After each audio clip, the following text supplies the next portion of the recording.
Hi అండి, అందరూ ఎలా ఉన్నారు? మనం లాస్ట్ టైం సంతోషించుడి అందరూ నాతో సంతోషించుడి అనే ఆంధ్ర క్రైస్తవ కీర్తన పాడుకున్నాం కదా, దాన్ని ధ్యానించుకున్నాం.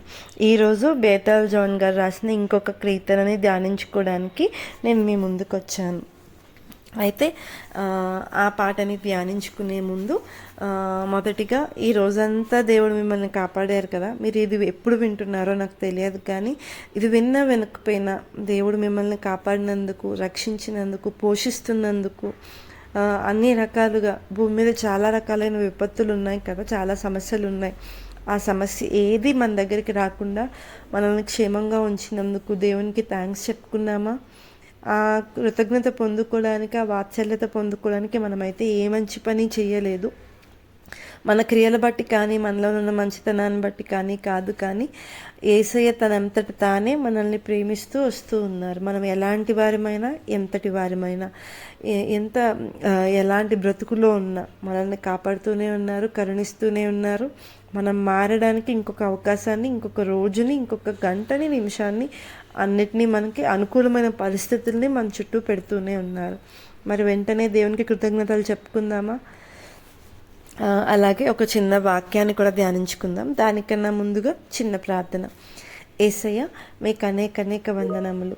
ఈ సమయం వరకు మమ్మల్ని కాపాడిన దేవ, మీకే స్తుతి స్తోత్రములు. ఈరోజు మేము బేతాల్ జాన్ గారు రాసిన ఇంకొక ఆంధ్ర క్రైస్తవ కీర్తనను ధ్యానించుచుండగా మీరు సహాయం చేయండి. మేము ఇలా ధ్యానించుచున్నవి అందరికీ ఉపయోగకరంగా, ఆత్మీయంగా ప్రభా, వాళ్ళని బలపరిచేవిగా, వాళ్ళ హృదయంలో ఉపయోగపడేవిగా, వాళ్ళ ఆత్మ ఇంకా నీ దగ్గరికి వచ్చేటకు, నీలో బలపట్టుకు సహాయపడేగా ఉండడానికి సహాయం చేయండి. నా నోరు కాదు మాట్లాడేది, మీరే మాతో మాట్లాడండి. మీరే సహాయం చేయమని ఈరోజు రికార్డింగ్ అంతటిని ప్రభా, ఎవరైతే ఉన్నారో వాళ్ళందరినీ మీ చేతికి అప్పగిస్తున్నాను. అందరికీ సహాయం చేయండి, అందరితో ఉండండి, అందరితో మాట్లాడండి. మా యొక్క చిన్ని ప్రార్థనని యాక్సెప్ట్ చేయండి. ఆమేన్. ఇంకా మనం వాక్యాన్ని దగ్గరికి వచ్చేసరికి మనం ఒక వాక్యాన్ని చదువుకుందాం. యాకోబు పత్రిక నూతన కొత్త నిబంధన గ్రంథంలో నుంచి యాకోబు రాసిన పత్రిక 3వ అధ్యాయము 15వ వచనము, 13, 14, 15, 16, 17 చివరి వరకు చదువుకుందాం. 13 నుంచి చివరి వరకు. మీలో జ్ఞాన వివేకములు గలవాడెవడు? వాడు జ్ఞానంతో కూడిన సాత్వికము గలవాడై తన యోగ్య ప్రవర్తన వలన తన క్రియలను కనపరచవలను. అయితే మీ హృదయములలో సహింపనలనివి కానీ మత్సరమును అంటే చేదైనవి, సహింపనలవి కానీ అంటే చేదైనవి అంట, మత్సరమును వివాదమును ఉంచుకునిన వారైతే అతిశయపడవద్దు, సత్యమునకు విరోధముగా అబద్ధమాడవద్దు. ఈ జ్ఞానము పైనుండి వచ్చినది కాక భూ సంబంధమైనదియు, ప్రకృతి సంబంధమైనదియు, దెయ్యముల జ్ఞానము వంటిదియునై ఉన్నది. సో ఆ జ్ఞానం ఎలాంటిది ఉంది? ప్రకృతి సంబంధమైనది, భూ సంబంధమైనది. అది పైనుండి వచ్చింది కాదు, దెయ్యముల జ్ఞానం అని అంటున్నారు. ఏలయనగా మత్సరమును వివాదమును ఎక్కడ ఉండునో అక్కడ అల్లరియు ప్రతి నీచ కార్యమును ఉండును. ఎక్కడైతే మత్సరం ఉంటుందో, వివాదం ఉంటుందో, అక్కడ అన్ని బ్యాడ్ థింగ్స్ జరుగుతాయి అన్నమాట. అయితే పైనుండి వచ్చే జ్ఞానము మొట్టమొదట పవిత్రమైనది, తర్వాత సమాధానకరమైనది, మృదువైనది, సులభముగా లోబడినది, కనికరముతోనూ మంచి ఫలములతోనూ నిండుకొనినది, పక్షపాతమైనను వేషధారణైనను లేనిదియునై ఉన్నది.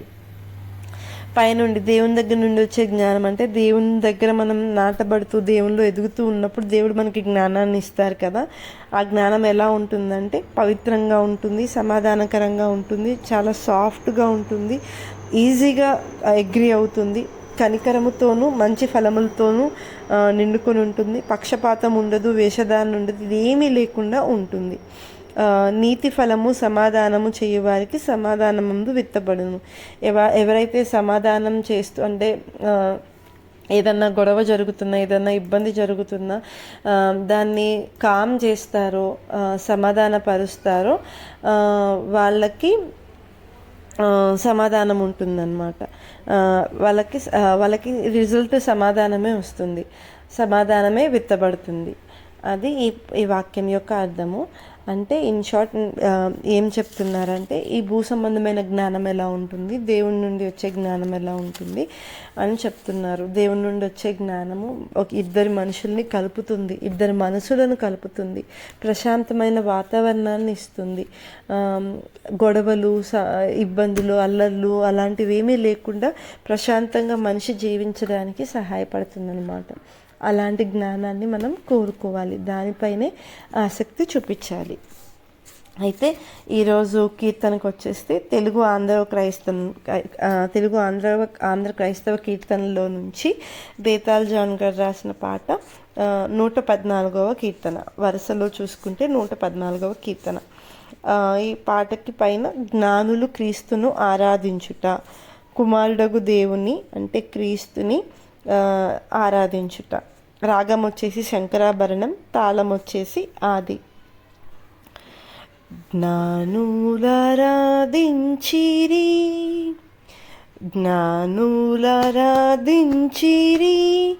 యేసు ప్రభుని భూని పాపుల బ్రువమేని దాల్చిన తరి. జ్ఞానులారాధించిరి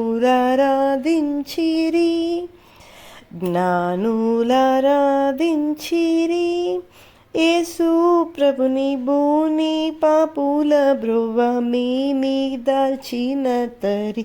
జ్ఞానులారాధించిరి. చాలా కాలము నుండి మేలు వార్తనాసక్తి, చాలా కాలము నుండి మేలు వార్తనాసక్తి, నాలకించి నక్షత్ర కాల చిహ్నము గుడి. మేలు మేలని మమ్మేలు వాడని, మంచి బోళము సాంబ్రాణి వేసి జ్ఞానులారాధించిరి.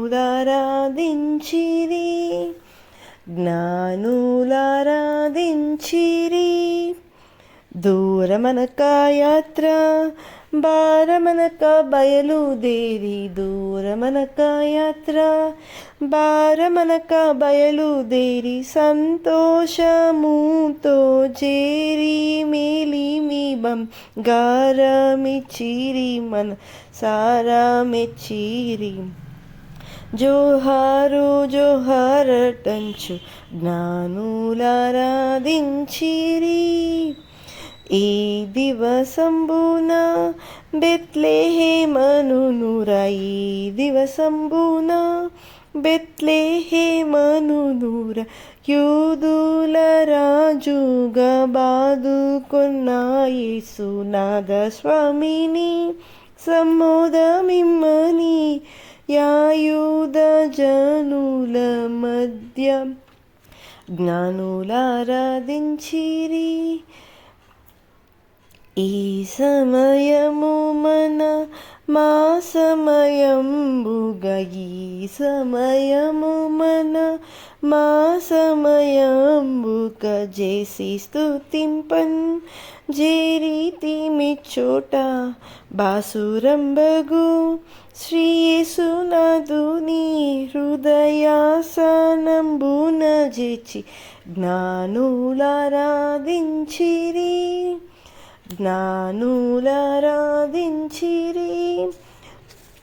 అయితే నాకు ఈ పాట పాడడం అస్సలు రాదండి.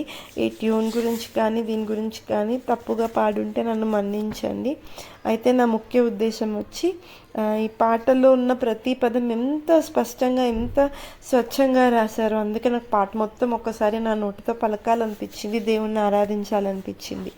అయితే ఇప్పుడు పాటను ధ్యానించుకున్నట్లయితే, జ్ఞానులారాధించిరి యేసు ప్రభుని భూని పాపుల బ్రోవ మేని దాల్చిన తరి. బుద్ధిమంతులు యేసు అయిన ప్రభువును ఆరాధించారు. ఆయన పాపులను రక్షించేందుకు భూమికి వచ్చారు. మన యేసయ్య అయిన ప్రభువును బుద్ధిమంతులు ఆరాధించారంట. అంటే బుద్ధిమంతుల భూమి మీద ఇప్పుడు మనం ఎంతమంది బుద్ధిమంతులం ఉన్నాము. అసలు ఒక కీర్తన గ్రంథంలో దేవుడు రాస్తారు కదా, ఎవరైనా నన్ను నిజంగా వెతికే వాళ్ళు ఉన్నారా, నిస్వార్థంగా నా కోసం తాపత్రయపడే వాళ్ళు ఉన్నారా, నేను త్రొంగి చూస్తున్నాను పయనించని దేవుడు రాస్తారు కదా. సో మనం మనంతట బుద్ధిమంతుడు అని చెప్పుకుంటే సరిపోదు, కానీ మన ఆరాధన అలా ఉండాలి, దేవునికి అది అర్థం అవ్వాలి. సో మనల్ని మనం సరిచూసుకోవాలి. అయితే జ్ఞానులు అప్పుడు యేసయ్య పుట్టినప్పుడు జ్ఞానులు వచ్చారు కదా, వాళ్ళని బుద్ధిమంతులు అని అన్నారనమాట. వాళ్ళు వచ్చి, ఎందుకంటే వాళ్ళు ఒక సైన్ని చూడగానే వాళ్ళకి ఈ విషయం తెలియగానే చాలా క్విక్గా రెస్పాండ్ అయ్యి హంబుల్గా దేవుని దగ్గరికి వచ్చారు. వాళ్ళు ఎంత వైజ్ అయినప్పటికీ, వాళ్ళు ఎంత రిచ్ అయినప్పటికీ అవేమీ కన్సిడర్ చేయలేదు. జస్ట్ మా కోసం రాజు పుట్టాడు, ఆ రాజుని మేము ఆరాధించాలి అని చెప్పి ఎంత దూరమైనా వచ్చారనమాట. సో వాళ్ళు వచ్చి మన యేసైన ప్రభువుని ఆరాధించారు. యేసయ్య మనం ఎందుకు వచ్చారు భూమి మీదకి? మనందరి కోసం వచ్చారు. పాపులైన మనందరినీ రక్షించడానికి భూమి మీదకి వచ్చారు. The wise man worshipped Jesus the Lord who came down to save sinners. Okay, జ్ఞానులు ఆరాధించిరి యేసు ప్రభుని. జ్ఞానులైనటువంటి వారందరూ యేసు ప్రభువుని ఆరాధించారు. పాపుల బ్రోవ మేని దాల్చిన తరి. పాపుల బ్రోవ అంటే పాపులను రక్షించడానికి, మేని అంటే భూమి మీదకి, వచ్చిన తరి యేసయ్య అంటే పాపులను రక్షించేందుకు భూమి మీదకి వచ్చారు యేసు ప్రభు. చాలా కాలము నుండి మేలువార్తనాసక్తి నాలకించి నక్షత్ర కాలా చిహ్నము గూడి మేలని మమ్మేలు వాడని మంచి బోలము సాంబ్రాణి వేసి. ఎంతో కాలంగా మేము మంచి వార్త కోసం ఎదురు చూస్తున్నాము. నక్షత్ర సంకేతాన్ని చూసి గొప్ప విషయం జరిగిందని తెలుసుకున్నాము. మంచి బహుమతులు, సాంబ్రాణి, గంధాలు తీసుకుని మేము యేసయ్య దగ్గరకు వచ్చాము. చాలా రోజుల నుంచి వెయిట్ చేస్తున్నాము, ఏమన్నా ఒక మంచి న్యూస్ వినాలి, జరగాలి అని చెప్పి. అలాంటిది వాళ్ళు వెయిట్ చేస్తున్నారు కాబట్టే వాళ్ళకి ఆ డిజైర్ ఉంది. వాళ్ళ హార్ట్లో వాళ్ళ జీవితంలో మంచి జరగాలి, మంచి వార్తని వాళ్ళు వినాలని ఎదురు చూస్తున్నారనమాట. మనం కూడా మనం రోజు ఈ వేటి కోసం ఎదురు చూస్తున్నాం. ఒక మంచి డ్రెస్ కొనుక్కోవాలన్నా, ఆర్డర్ పెట్టాము, ఆ ఆర్డర్ ఎప్పుడు వస్తుందన్నా, ఫుడ్ ఆర్డర్ పెట్టాము, అది ఎప్పుడు వస్తుందన్నా, లేదా ఏదైనా ఇష్టమైన మూవీ ఎప్పుడు రిలీజ్ అవుతుందన్నా. ఇలాంటివి అన్నెసరీ థింగ్స్, అసలు మన లైఫ్కి అవి యూజే అవ్వవు, మన సోల్కి అవి హెల్పే అవ్వవు. అలాంటి చెత్త కోసం మనం ఎదురు చూస్తూ ఉంటాం భూమి మీద. కానీ వీళ్ళు భూమి అంతా చీకటితో నిండిపోయి ఉంది, మంచి ఎప్పుడు జరుగుద్ది, అందరం ఎప్పుడు బాగుంటాం, అందరూ బాగుండాలి కదా అని ఎదురు చూస్తూ ఉన్నారనమాట. ఎదురు చూస్తూ ఉంటే దేవుడు వాళ్ళకి ఎవరైతే ఆసక్తి ఉందో ఆశగల ప్రాణాన్ని ఆయన తృప్తిపరుస్తాడు కదా. అయితే ఆ ఆశగల ప్రాణాన్ని తృప్తిపరచడానికి వాళ్ళకి ఒక సంకేతాన్ని పంపారు, సైన్ని పంపారు, నక్షత్రాన్ని పంపారు. అంటే ఇప్పుడు మనం చాలామంది నక్షత్రాలను చూసి రాసులు, ఫలాలు ఇవన్నీ చెప్తారు కదా. దీని అర్థం అది కాదు. ఇప్పుడు యేసయ్య దగ్గరికి చేరుకోవడానికి వీళ్ళకు ఒక సైన్ కావాలి, ఒక హెల్ప్ కావాలి. ఆ హెల్ప్ కోసం ఆయన నక్షత్రానికి ఆదేశించారు కాబట్టి అది ఆ టైంలో షైన్ అయ్యింది, పనిచేసింది, వీళ్ళకి హెల్ప్ అయ్యింది, దేవుని దగ్గరికి తీసుకెళ్ళింది. అంతేకాని వాటి మూమెంట్స్ బట్టి మంచి జరుగుద్ది, చెడు జరుగుద్ది అట్లా ఏం ఉండదు. మనం చాలా ఆస్ట్రాలజీ అని ఏమేమో చూస్తుంటాం కదా, అదంతా దేవుడు నిర్ణయించింది కాదు. అయితే టాపిక్లోకి వస్తే, సో ఎంతో కాలంగా మేము మంచి వార్త కోసం ఎదురు చూసాము. ఆ నక్షత్ర సంకేతాన్ని చూసి గొప్ప విషయం జరిగిందని తెలుసుకున్నాం. ఎప్పుడు అంత బ్రైట్గా లేదా స్టార్, అలాంటిది ఆ రోజు ఉంది, ఏదో గొప్పది మంచి జరుగుతుంది అని వాళ్ళు ఐడెంటిఫై చేశారనమాట. వెంటనే రెడీ అయిపోయి ప్యాక్ చేసుకుని మంచి బహుమతులు, మంచి మంచి గిఫ్ట్స్, గాడ్ని వర్షిప్ చేయడానికి, ఆరాధించడానికి సాంబ్రాణి, బోలము, గంధం ఇవన్నీ ప్యాక్ చేసేసుకుని జర్నీ స్టార్ట్ చేసేసారు. ఎంత ఫెయిత్ కదా వాళ్ళకి, వెంటనే ఇమీడియట్గా స్టార్ట్ చేశారు. For a long time we were waiting eagerly for the good news. Seeing the star sign, we realized something great had happened. We brought good gifts, frankincense and myrrh, and worshipped him. దూరమనక యాత్ర భారమనక బయలుదేరి సంతోషముతో చేరి మేలిమి బంగారం ఇచ్చిరి మనసారా మెచ్చిరి జోహారు జోహారటంచు. ప్రయాణం చాలా దూరమైన కష్టమైన మేము చాలా ఆనందంగా బయలుదేరాం. వాళ్ళు అంటే బుద్ధిమంతులు ఎవరైతే ఉన్నారో వాళ్ళు చాలా ఆనందంగా బయలుదేరారు. మనం కూడా అంతే ఆనందంగా బయలుదేరాలి దేవుని దగ్గరికి వెళ్ళేటప్పుడు. అది దూరం ఎంతైనా కష్టమైనా ఏమైనా దేవుని సన్నిధికి వెళ్ళేటప్పుడు అంటే మన ఇంటి నుంచి చర్చ్కి వెళ్ళడం గురించి చెప్పడం లేదు, కానీ దేవుణ్ణి ఆరాధించడానికి వెళ్ళేటప్పుడు మనం ఇంత సంతోషంగా ఆనందంగా ఆయన దగ్గరికి వెళ్ళగలగాలి. సో ఆనందంగానే బయలుదేరారు, ఆనందంగానే దేవుని దగ్గరికి చేరుకున్నారు. వాళ్ళు సనగలేదు, విసుక్కోలేదు. ఐగుప్తులో నుంచి ఇశ్రాయేలీయులు కానానికి వచ్చే జర్నీలో వాళ్ళు ఎన్నిసార్లు సనిగారో. వాళ్ళకి మంచి జరుగుతుంది, కానీ అవి చూడలేనంత అంధత్వంలో ఉన్నారనమాట. వాళ్ళ చుట్టూ జరిగే బ్లెస్సింగ్ యాక్సెప్ట్ చేయలేనంత బ్లైండ్ ఉన్నారు. మేము ముందే బాగున్నాం కదా, ఇప్పుడు ఇప్పుడు ఇంత కష్టంలోకి తీసుకొచ్చి పడేశారు అని గాడ్ని బ్లేమ్ చేశారనమాట. సో వాళ్ళ జీవితంలో ఉన్న మంచిని నోటీస్ చేయాల్సింది పోయి మళ్ళీ వెనక్కి వెళ్ళడానికే ఇష్టపడ్డారు. సో వీళ్ళు అట్లా విసగలేదు, సనుక్కోలేదు. ఎంత కష్టమైనా ఎంత దూరమైనా ఆనందంగా స్టార్ట్ అయ్యారు, ఆనందంగా రీచ్ అయ్యారు. విలువైన బహుమతులు ఇచ్చాము, చాలా ప్రెషియస్ గిఫ్ట్ తీసుకొచ్చి ఏసైకి ఇచ్చాము. వాళ్ళు గౌరవంగా ఆమోదించారు. అంటే మరియ కానీ యోసేపు గారు కానీ ఏసయ్య కానీ చాలా హ్యాపీగా రిసీవ్ చేసుకున్నారనమాట ఆ గిఫ్ట్స్ని. వాళ్ళు ఏమీ రూడ్గా చెప్పలేదు. ఎవరనుకుంటున్నారు మీరు, రాజు పుట్టాడు మాకు, రాజుకి మీరు ఇలాంటివా తెచ్చేవి అని అంత అనలేదు. వాళ్ళకి కృతజ్ఞత తెలుసు. వాళ్ళు ఏమైతే పొందుకున్నారో వాళ్ళు చేసిన మంచి బట్టు కాదు, కానీ వాళ్ళు ఏదో గొప్పవారని కాదు, కానీ దేవుడు వాళ్ళని ఎన్నుకున్నాడు వాళ్ళ అమ్మ నాన్న అవ్వడానికి. సో వాళ్ళు ఎంత హంబుల్గా ఉన్నారో. మన జీవితంలో కూడా మనం ప్రతి సిచ్యువేషన్లో హంబుల్గా ఉండాలి. ఒకరిని ఇట్లా అనే ముందు మనం అలాంటి స్థితిలో నుండే వచ్చి ఉంటాం కదా, మనకి దేవుడు కనికరించాడు కదా, కరుణ చూపించాడు కదా, మనం వాళ్ళ దృష్టిలో కూడా కరుణ చూపించాలి, కనికరం చూపించాలి. వాళ్ళు తప్పే చేసి ఉండొచ్చు, అన్యాయంగానే మాట్లాడి ఉండొచ్చు, కానీ వాళ్ళ మీద మనం అజమాయిషి చెలాయించకూడదు, వాళ్ళ మీద తప్పుగా మనం వ్యవహరించకూడదు. ఇది మనం దీని నుంచి నేర్చుకోవచ్చు, వీళ్ళ నుంచి, బుద్ధిమంతుల నుంచి, మరియ గారి నుంచి, యోసెఫ్ గారి నుంచి. నెక్స్ట్, ఈ దివసంబున బెత్లెహేమను నూర యూదుల రాజుగా బాదుకొన్న యేసు నాదస్వామిని సమ్మోదమిమ్మని యా యూదా జనుల మధ్య.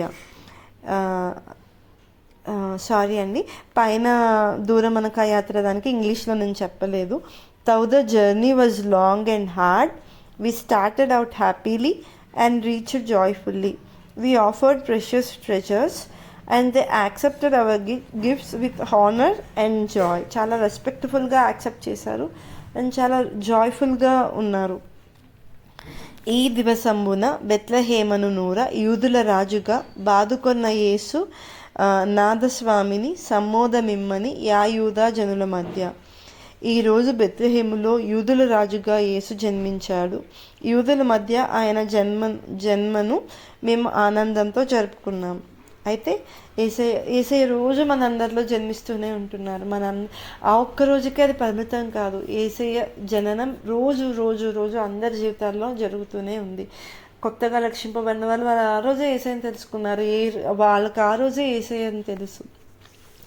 సో ఈరోజు దిస్ ఈస్ ద డే బెత్లెహేములో యూదుల రాజుగా యేసు జన్మించాడు. ఈరోజు మన హృదయంలో యేసు రాజుగా మనకి జన్మించాలి.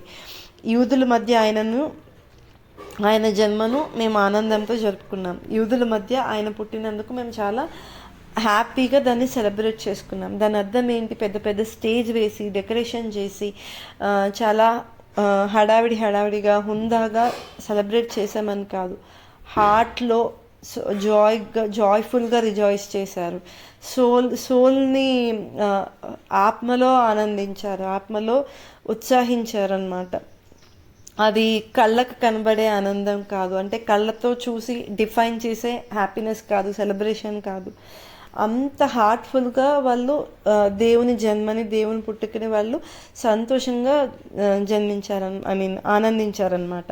వెళ్ళి ప్రతి ఒక్కరికి చెప్పుంటారు, ఆనందంగా ఎగురుకుంటూ వెళ్ళి మాకు రాజు పుట్టాడని అందరికీ ప్రకటించుంటారు. On this day in Bethlehem, Jesus was born as a king of the Jews. We rejoiced greatly at his birth among the people of Judah.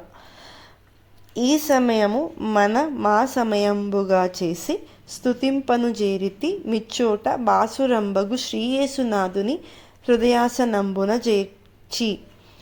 అంటే ఈ సమయము మనకు ఆరాధన కాలంగా మారింది. మహిమ కలిగిన యేసును మన హృదయ సింహాసనంపై కూర్చోబెట్టాము. మీరు కూర్చోబెట్టారా? నేనైతే ఇంకా కూర్చోబెట్టలేదు. నేను ఇంకా చాలా తప్పులు చేస్తూనే ఉన్నాను, చాలా అన్యాయంగానే ప్రవర్తిస్తూనే ఉన్నాను, నాకు తెలుస్తుంది.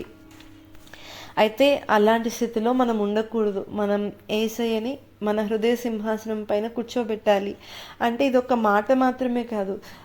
ఒక సింహాసనం మీద కూర్చుని ఉన్న రాజు ఆ రాజు ఏది చెప్తే అదే.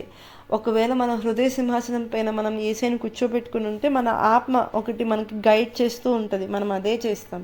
డిస్ట్రాక్ట్ అవ్వము, ఇన్కరెక్ట్ థింగ్స్ చేయము, రాంగ్ వేలోకి వెళ్ళిపోము. ఏం కాదులే ఒక్కసారికి అనే ఆలోచన రాదు. అసలు మనకి తప్పు చేయాలనే తాపత్రయమే పుట్టదు. సో ఎప్పుడైనా ఇదే సమయం, మనకు ఆరాధన సమయం, మనం మార్చుకోవాలి. మన హృదయ సింహాసనం పైన యేసయ్యని కూర్చోబెట్టుకోగలగాలి. అది ఇట్లా నేను చెప్పినంత మాత్రం ఇన్స్టాంట్గా అవ్వదు, నాకు అవ్వదు. కానీ ఆ తాపత్రయం ఉండాలి, ఆ ఆరాధం ఉండాలి. యేసయ్యని సింహాసనం పైన కూర్చోబెట్టుకోవడానికి ఎంత కష్టమైనా అణుచుకోగలగాలి. సెల్ఫ్ కంట్రోల్ ఉండాలి. ఆశా నిగ్రహం అని అంటాం కదా తెలుగులో, అది మనకు ఉండాలి. ఉన్నప్పుడు మనం యేసయ్యకి ఆ ప్రాముఖ్యతను ఇవ్వగలుగుతాం. This moment has become our special time of worship. We have joyfully placed the glorious Lord Jesus on the throne of our hearts. మన హార్ట్స్లో యేసయ్యకి అంత ప్రాముఖ్యమైన స్థానాన్ని ఇవ్వగలగాలి. ఎంత చక్కగా రాశారు కదండి, జ్ఞానులు ఎంత చక్కగా యేసయ్యని ఆరాధించారు. మనం సమయస్థితికి యేసయ్య చెప్పడం వింటాం కదా. పితరులు అయితే ఆ కొండ మీద ఈ కొండ మీద వెళ్ళి నన్ను ఆరాధించారు. ఇప్పుడు అది అవసరం లేదు, నేనే మీ దగ్గరికి వచ్చా, మీ హృదయంలోనికి వచ్చా, నన్ను మీ హృదయంలో ఆరాధించండి, అదే నేను స్వీకరించే ఆరాధన. మిమ్మల్ని ఆ కొండకి ఈ కొండకి ఆ ప్రదేశానికి ఈ ప్రదేశానికి అక్కడెక్కడో మహిమ ఉందని వాటి వీటికి తిరగమని నేను చెప్పడం లేదు. నేనే మహిమా స్వరూపినైన నేను నీ దగ్గరికి వచ్చాను, నీ నివాసంలో, ఈ ఇల్లు అనే ఈ దేహం అనే నివాసంలో నివాసం చేయడానికి నేను వచ్చాను. కూర్చుంటాను, కూర్చోపెట్టుకో, యాక్సెప్ట్ చెయ్యి నన్ను, అండ్ వర్షిప్ చెయ్యి. I will accept your worship అని యేసయ్య మనకి చెప్తున్నారు. ఇది ఉపయోగకరంగా ఉందని భావిస్తున్నానండి. మనం ఈ పాట పాడినప్పుడల్లా ఈ ఇంత గొప్ప విషయాలు అర్థం కావాలనే నా ఈ ప్రయత్నం. తప్పు ఉంటే మన్నించండి. మా యొక్క ఈ ప్రయత్నాన్ని యాక్సెప్ట్ చేస్తారని అనుకుంటున్నాను. నేను షేర్ కానీ సబ్స్క్రైబ్ కానీ లైక్ కానీ ఇలాంటివి ఏమీ చేయమని అడగడం లేదు. బట్ ఇది మీరు వింటుంటే కనుక దేవునికి ఆరాధించేటప్పుడు స్తుతించేటప్పుడు ఈ విషయాలు మీకు అర్థం అవ్వాలని మాత్రం ఆశపడుతున్నాను. యేసయ్య మాకు ఈ సమయం వరకు కాపాడినందుకు మీకు అనేక వందనములు, స్తుతి స్తోత్రములు. ఈ చివరి వరకు కూడా ఎవరన్నా వింటున్నారో లేదో నాకైతే తెలియదు యేసయ్య. నాకు రంగురంగులుగా చేసి పెట్టడం నాకు రాదు. నువ్వు ఇచ్చిన ఆలోచన తప్ప నా దగ్గర ఏమీ లేదు యేసయ్య. కానీ ఇది ఎవరైతే వినబడాలని నువ్వు ఆశపడుతున్నావో మొదటి నుంచి చివరి వరకు వారికి ఇది చేరవేయండి, వారిది వినడానికి సహాయం చేయండి. ఇవి నేను ఎక్స్ప్లెయిన్ చేసేటప్పుడు నాకు కూడా ఎంతో రకంగా ఉపయోగపడుతున్నాయి. చాలా రకాలుగా నేను ఆత్మీయంగా బలపడగలుగుతున్నాను. అందుకు మీకు కృతజ్ఞతలు. మా అందరితో ఉండండి. మా అందరి ఈ ప్రయత్నంలో మీరు తోడుగా ఉండమని కోరుకుంటూ మమ్మల్ని మీలో ఎదుగుటకు ఫలించుటకు సహాయం చేయమని ఆశీర్వదించమని. ప్రభువా, నువ్వు ఆశీర్వదిస్తేనే మేము వృద్ధిలోనికి వస్తాం, అంతేగాని మేము ఎంత కష్టపడినా నీ ఆశీర్వాదాన్ని మేము ఎక్కువ చేసుకోలేము. కాబట్టి మీరే సహాయం చేయండి, మీ కృప చూపించండి. మా యొక్క చిన్ని ప్రేయర్ని మీ పాద సంధికి చేర్చుకోమని మా ప్రియ కుమారుడు ప్రభువైన యేసు నామం పేరిట అడిగి బ్రతిమాలుకుంటున్నాం తండ్రి. ఆమేన్. థ్యాంక్ యూ అండి అందరికీ.